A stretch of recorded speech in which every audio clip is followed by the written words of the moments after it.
scraper un PDF et scraper un site web, ce sont deux choses totalement différentes. Lorsque l'on scrape un site web, on se base sur le code HTML.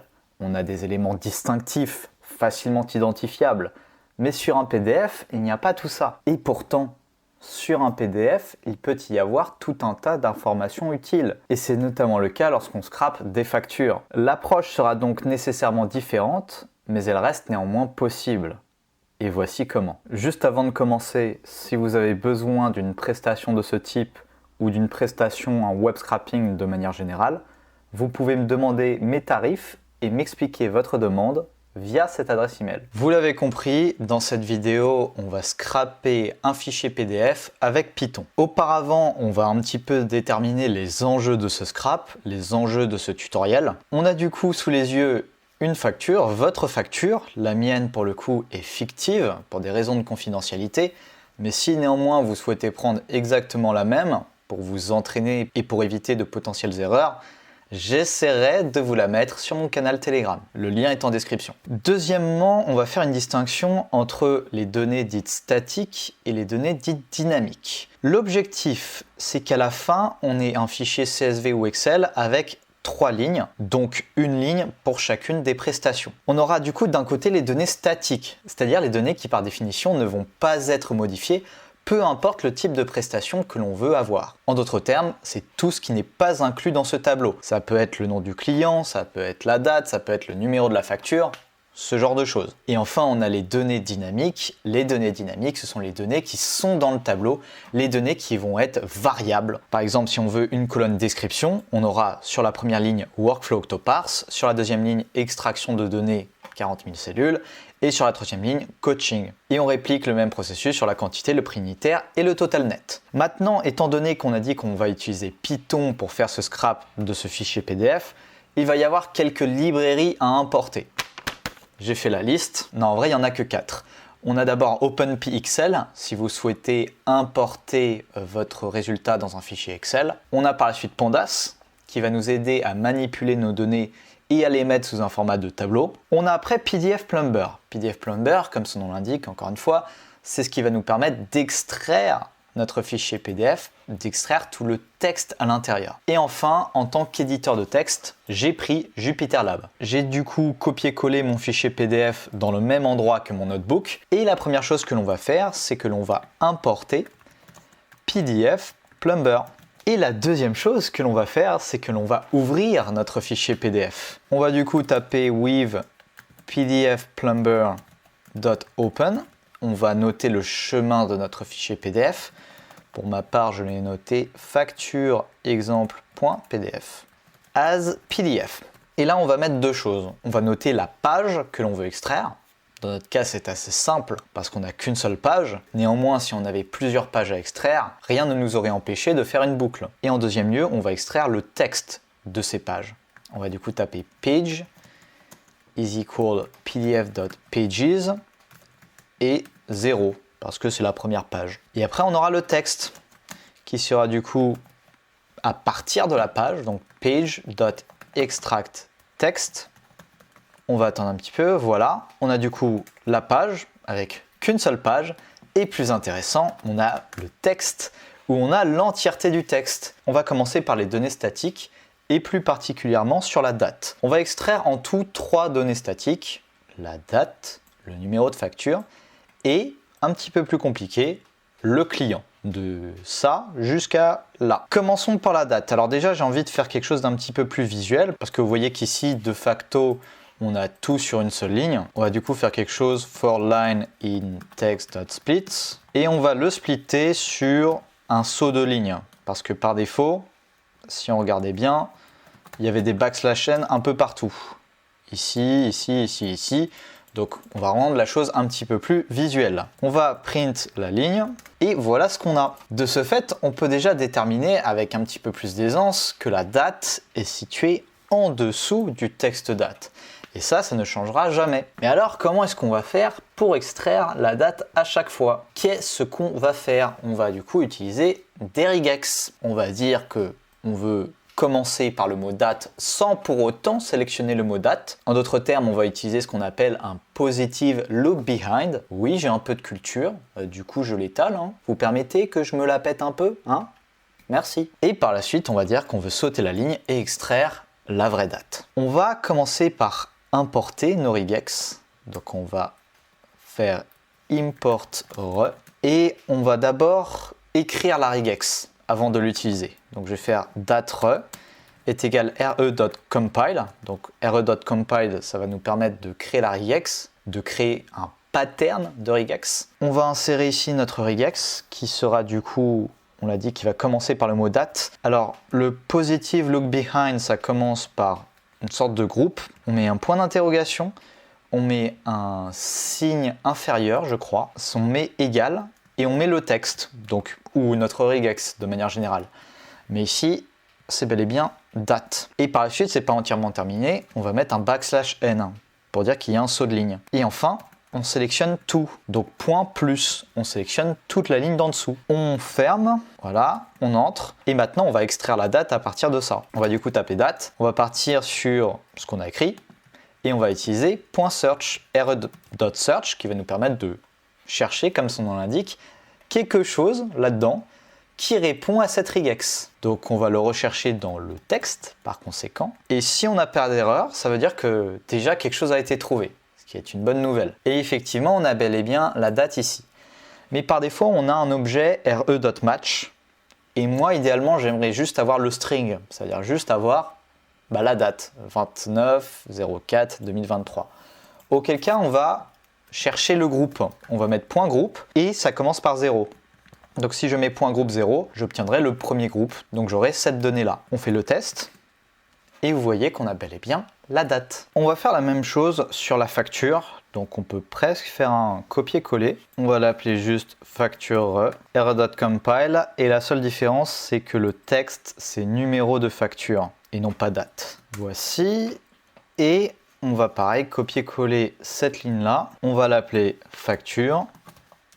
Ça se base sur facture .search, toujours sur le texte, le groupe 0. Et on va voir ce qu'il en est. On a bel et bien la facture. On va terminer par la dernière donnée statique, à savoir le client. Le client, comme on l'a dit, ce sera un petit peu plus compliqué, étant donné qu'il est répertorié sur plusieurs lignes. Mais le principe reste le même. C'est-à-dire que le client est toujours situé entre ce texte-là, donc un positive look behind, et le texte description, donc un positive look ahead. C'est exactement la même chose, sauf que là on dit ça se termine par description, mais on ne va pas prendre le texte description en compte. Vu qu'on a dit que le principe restait le même, on va procéder de la même manière. Client re.compile.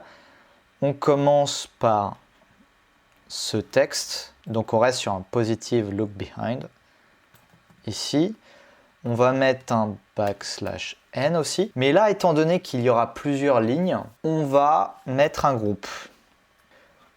On saute une ligne, on sélectionne tout. Donc on est ici. Et on va de nouveau sauter une ligne. Et on va répliquer le processus une ou plusieurs fois.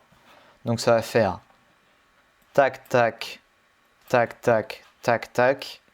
Et ça se termine par description. Pour le positive look ahead, c'est à peu près le même principe, à la nuance près qu'on ne va pas mettre le signe inférieur. Donc c'est point d'interrogation, égal, et le texte description. Je pense que c'est bon, de toute façon on sera bientôt fixé. Et pareil, on a du coup le client, on se base sur le client re.search groupe 0, on a quelque chose, on va voir ce qu'on a. On a Tintin et Milou jusqu'à Moule à gaufre, c'est impeccable. Mais là, étant donné qu'on a traduit la chose en string, on a littéralement le \n comme étant du texte.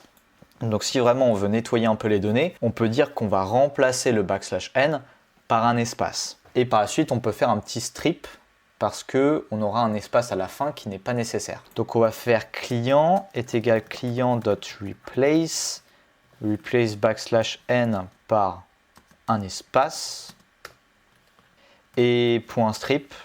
Et si on regarde le client, maintenant on a quelque chose d'un petit peu plus clean. À présent, on va parler des données dynamiques, c'est-à-dire des données dans notre tableau. Ça commence du coup à cette ligne-là et ça se termine juste là. Pour commencer, on va de nouveau écrire une regex avec un re.compile et par la suite, on va créer la boucle, on va garder la boucle comme telle et on va faire un if condition pour faire en sorte d'identifier uniquement les prestations et exclure tout le reste. On va commencer par créer notre regex. Pour la regex, on va être le plus précis possible. Je vous expliquerai pourquoi dans un instant. On va l'appeler pressRe pour prestation et ça va faire re.compile et on va prendre les éléments les uns à la suite des autres. Qu'est-ce qui pourrait distinguer la description? Ce qu'on peut dire pour commencer, c'est que ça commence par une majuscule, par une lettre capitale. On va créer un groupe, donc un groupe pour dire ça c'est la description.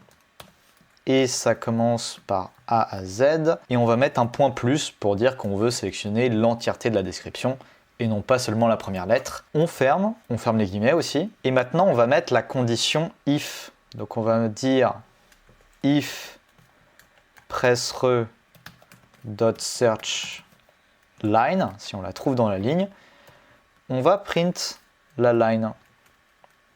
Et là, évidemment, ça ne fait pas beaucoup de différence. Donc, on va continuer et on va dire comment est-ce qu'on va sélectionner la quantité. Et là, déjà, il y a un élément distinctif, c'est que la quantité, c'est un chiffre, alors comme beaucoup d'autres choses, mais surtout, il y a un espace avant et il y a un espace après. Ici, il y a un espace, là, il y a un espace.